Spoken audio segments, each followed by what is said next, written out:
2 दिन बाद स्कूल के सभी बच्चे टूर पर जा रहे हैं। मैंने तो मैम से मना कर दिया, लेकिन मैम कह रही थी कि पढ़ाई के साथ साथ हमें म्यूजियम और हिस्टोरिकल प्लेस के बारे में देखना चाहिए और जानना चाहिए। हाँ ठीक ही तो कह रही थी मैडम। अरे हमारी बिटिया किसी भी चीज में पीछे नहीं होनी चाहिए। तुम टूर पे जरूर जाओगी। हाँ बेटा, और मैंने तो तेरे लिए नया यूनिफॉर्म भी सील दिया है, इसलिए तुझे अब चिंता करने की कोई जरूरत नहीं है। Thank you mummy papa. आप जैसे माँ बाप हर किसी को मेरी हर छोटी छोटी ख्वाहिशों को पूरा करने के लिए आप दोनों दिन रात मेहनत करते हैं। वैसे ही मैं जल्दी ही कामयाब होकर आपके हर एक सपने को पूरा करूँगी। टुनटुनी मिडिल क्लास फैमिली से थी। उसके पापा कुली थे और उनको दूसरों का बोझ उठाने का जो भी काम मिलता वो करते और उससे पैसे मिलते थे, वो उसी से अपना घर चलाते थे। वो लोग वही स्टेशन के पास किराए का घर लेकर रहते थे। ऐसे ही हंसी खुशी टुनटुनी का परिवार चल रहा था। टुनटुनी के पिता टुन्नू चिड़ा बहुत ही विनम्र और दयालु स्वभाव के पक्षी थे। वो हमेशा दूसरों की मदद किया करते थे।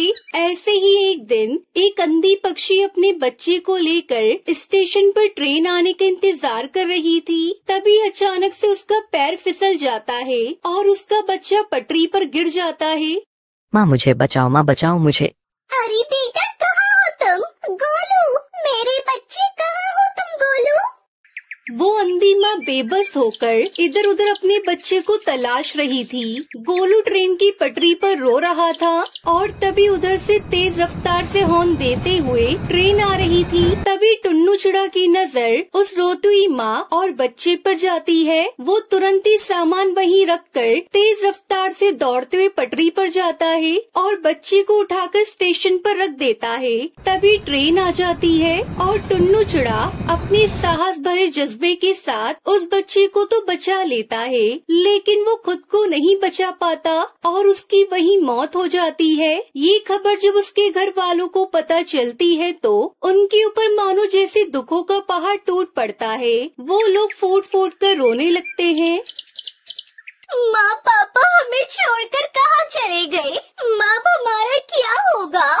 माँ कौन मेरी हर इच्छा को पूरी करेगा? अब मुझे कौन पढ़ा लिखा कर अफसर बनाएगा? वहीं टुनटुनी की माँ टूनी की भी तबीयत खराब हो जाती है। अब घर की सारी जिम्मेदारी टुनटुनी चिड़िया पर आ जाती है। ऐसे ही 1 महीना बीत जाता है।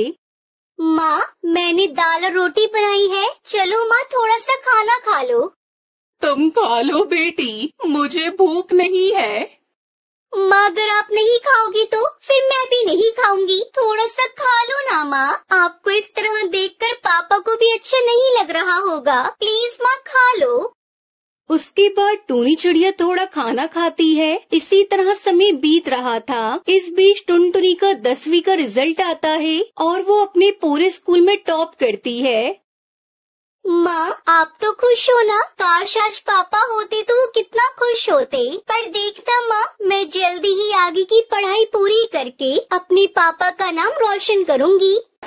टुनटुनी ये सब कह रही थी कि तभी वहाँ पर उसका मकान मालिक कड़कनाथ सेठ आ जाता है। देख टुनटुनी, अब तुम दोनों अपने रहने के लिए कोई दूसरा ठिकाना ढूंढ लो, क्योंकि यह घर मैंने किसी और को किराए पर दे दिया है। मालिक, घर देने से पहले एक बार आप हमसे पूछ तो लेते। यह मेरा घर है और इस घर में किसे रखना है यह मुझे तुमसे पूछने की जरूरत नहीं है। तुम्हारा पति एक अच्छा पक्षी था, इसलिए मैं अभी तक चुप था, लेकिन अब और नहीं। अब तुम दोनों माँ बेटी ये घर खाली कर दो। उसके बाद दोनों माँ बेटी रोते हुए घर से निकल जाती है। माँ अब हम कहाँ जाएंगे माँ? जहाँ भी किस्मत ले जाए बेटी। चल बेटी मेरे साथ चल। उसके बाद दोनों माँ बेटी घर की तलाश में निकल पड़ते हैं, लेकिन उन्हें कहीं कोई घर नहीं मिलता। वो दोनों एक सुनसान सड़क पर बस चले जा रही थी। तभी एक तेज रफ्तार गाड़ी आती है और टूनी चिड़िया को टक्कर मारकर चली जाती है। माँ ये आपको क्या हुआ माँ? अरे कोई है तो मेरी मदद करो। अरे कोई है। सुनसान सड़क पर उसकी मदद करने वाला कोई नहीं था। तभी उसे वहाँ एक बस दिखाई देती है और टुनटुनी चिड़िया जैसे तैसे करके अपनी माँ को बस में बिठाकर उसे चलाते हुए हॉस्पिटल ले जाती है। देखिए चिड़िया, तुम्हारी माँ के सिर से काफी खून बह गया है, हमें ऑपरेशन करना होगा, तुम जल्दी से 1 लाख रुपए जमा करवा दो। डॉक्टर साहब, आप ऑपरेशन की तैयारी करिए, मैं अभी पैसे लेकर आती हूँ। टुनटुनी उसी बस में बैठकर रो रही थी। हे भगवान, पापा को तो पहले ही मैं खो चुकी हूँ। अगर माँ को कुछ हुआ तो मैं नहीं जी पाऊंगी। मुझे हर हाल में मेरी माँ की जान बचानी है, लेकिन मैं इतने सारे पैसे कहाँ से लेकर आऊंगी। तभी उस बस में से आवाज आती है, परेशान मत हो टुनटुनी चिड़िया, मैं परी लोक से आई हुई हूँ। मैं जादुई बस हूँ और तुम्हारे परिवार वालों की अच्छाई को देखते हुए ही रानी परी ने मुझे तुम्हारी मदद के लिए भेजा है। आज से तुम्हें घबराने की कोई जरूरत नहीं है। ये लो, ये पूरे 1 लाख रुपए हैं। जादुई बस, मैं तुम्हारा ये एहसान कैसे चुका पाऊंगी। थैंक यू बस, तुमने मेरी ऐसी मुश्किल समय में मदद की जब मेरा साथ देने वाला कोई नहीं था।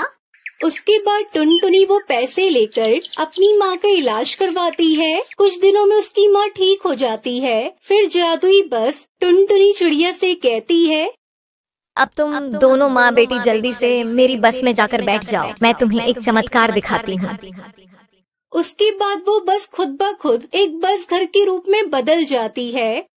टुनटुनी, आज से ये घर तुम्हारा है। तुम अब यहाँ अपनी माँ के साथ आराम से इस बस घर में रह सकती हो। और हाँ, तुम्हें इस घर में किसी भी तरह की कोई कमी नहीं होगी। वो सब तो ठीक है जादुई बस, लेकिन ये बस घर तो शहर से काफी दूर है। फिर मैं अपने स्कूल कैसे जाऊंगी? बस इतनी सी बात, मैं हूँ ना, मैं भला किस दिन काम आऊंगी। उस दिन के बाद से टुनटुनी उसकी माँ जादुई बस घर के साथ हंसी खुशी रहने लगती है। उन्हें अब किसी भी चीज की कोई कमी नहीं होती और जादुई बस हर कदम पर टुनटुनी की सहायता करती है।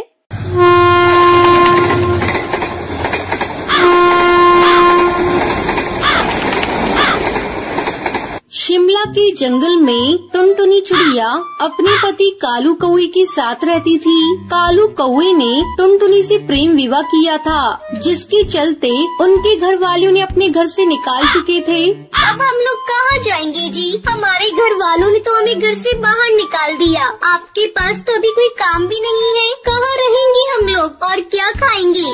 अरे पगली, इतना बड़ा ये जंगल है, कहीं न कहीं हमें काम मिल ही जाएगा। और रहने के लिए मैं कोई किराए का घर देखता हूँ। जब मैं कमाने लगूंगा तो अपना घर भी बना लेंगे। अब चलो यहाँ से चलते हैं, पहले हम रहने का आसरा ढूंढते हैं। दोनों पति पत्नी जंगल की मुखिया चील के पास पहुँचते हैं और उससे रहने के लिए एक किराए का घर ले लेते हैं। चलो, अब रहने का इंतजाम हो गया, मैं घर को सजाती हूँ। तुम जाकर कहीं काम ढूंढो और आते समय राशन लेते आना। अच्छा भाग्यवान, मैं जाता हूँ, तुम अपना ध्यान रखना। इतना कहकर कालू कौवा काम तलाश करने चला जाता है। बहुत कोशिश करने पर उसे एक जगह काम मिल जाता है। शाम को राशन लेकर कालू कौवा जब घर लौटता है, आप आ गए जी, जल्दी लाओ राशन, मैं भोजन बनाती हूँ, मुझे बहुत जोरों से भूख लगी है। टुनटुनी भोजन बनाती है और दोनों खाना खाते हैं। रात को सोते समय टुनटुनी कालू से कहती है, आपको तो काम मिल गया, अब तो आप रोज काम पर चले जाएंगे। मैं सोच रही हूँ क्यों न मैं भी आपके साथ काम करूँ, इससे घर में दोगुनी आमदनी होगी और जब ज्यादा आमदनी होगी तो हमारा घर भी जल्दी बन जाएगा। तो ठीक है टुनटुनी, कल से तुम भी मेरे साथ काम पर चलो। अगले दिन से टुनटुनी और कालू दोनों साथ में काम पर जाने लगे। इस तरह 2 महीने गुजर गए, सब कुछ अच्छा चल रहा था। सुनो जी, मैं माँ बनने वाली हूँ, अब मैं आपके साथ काम पर नहीं जा सकूंगी, मुझे अब आराम की जरूरत है। टुनटुनी की ये बात सुनकर कालू कौवा खुश हो जाता है और अकेले ही काम पर चला जाता है। इस तरह कुछ दिन गुजर जाते हैं। एक दिन जंगल का सरदार कालू के घर आता है। कालू, अरे ओ कालू, जल्दी घर से बाहर निकल, मुझे तुझसे बहुत जरूरी बातें करनी है। मुखिया की आवाज सुनकर टुनटुनी चिड़िया घर से बाहर निकलती है। मुखिया जी, क्या बात है? आपको जो कहना है मुझसे कहिए, कालू तो काम पर गए हैं। जब कालू घर आ जाए तो उसे बता देना, इस महीने से घर का किराया दुगुना लगेगा, रहना है तो दुगुना किराया देना पड़ेगा। इतना कहकर मुखिया वहाँ से चला जाता है। शाम को टुनटुनी ये बात कालू को बताती है। अब क्या होगा जी, वैसे भी आजकल मैं काम पर नहीं जा रही हूँ, कमाई भी बहुत कम हो रही है, दुगना किराया हम लोग कैसे देंगे? कुछ ही दिनों में अपना बच्चा भी आने वाला है, उसे लेकर हम कहाँ कहाँ ठोकरें खाते फिरेंगे। मेरा तो दिमाग काम करना बंद कर दिया है, एक बार फिर से हम लोग बेघर हो जाएंगे। टुनटुनी तू माँ बनने वाली है, तू इतना चिंता मत किया कर, तेरे और बच्चे दोनों के सेहत के लिए अच्छा नहीं होगा। रात हो गई है, कल सोचेंगे क्या करना है। फिर दोनों पति पत्नी सो जाते हैं। अगली सुबह कालू काम पर जा रहा था। वो उस समय बहुत परेशान था, उसे कुछ समझ में नहीं आ रहा था कि अब वो अपनी पत्नी को लेकर कहाँ जाएगा। इसी परेशानी में कालू कौआ अपना रास्ता भटक जाता है और एक पुरानी रेल की पटरियों के पास आ जाता है। अरे ये क्या, मैं तो अपना रास्ता भटक गया, थोड़ी देर आराम कर लेता हूँ, फिर आगे चलता हूँ। ऐसा सोचकर कालू कौआ एक पुरानी खंडर पड़ी रेल के डिब्बे के अंदर जाकर बैठ जाता है। उस रेल के डिब्बे की हालत खराब होने के कारण वो अब इंसानों के इस्तेमाल में नहीं थी। अरे ये रेल डब्बा तो बहुत पुराना है और बिल्कुल खाली पड़ा है, क्यों ना हम लोग इसी में अपना घर बनाकर रहे। मैं अभी जाकर टुनटुनी को बताऊंगा। फिर कालू कौआ वहाँ से खुशी खुशी चला जाता है। शाम को जब वो घर लौटता है तो टुनटुनी को रेल के डिब्बे वाली बात बताता है। अगले दिन वो टुनटुनी और अपने सामान को लेकर उस डिब्बे के पास आता है। फिर दोनों पति पत्नी उस रेल के डिब्बे में घर बनाकर रहने लगते हैं।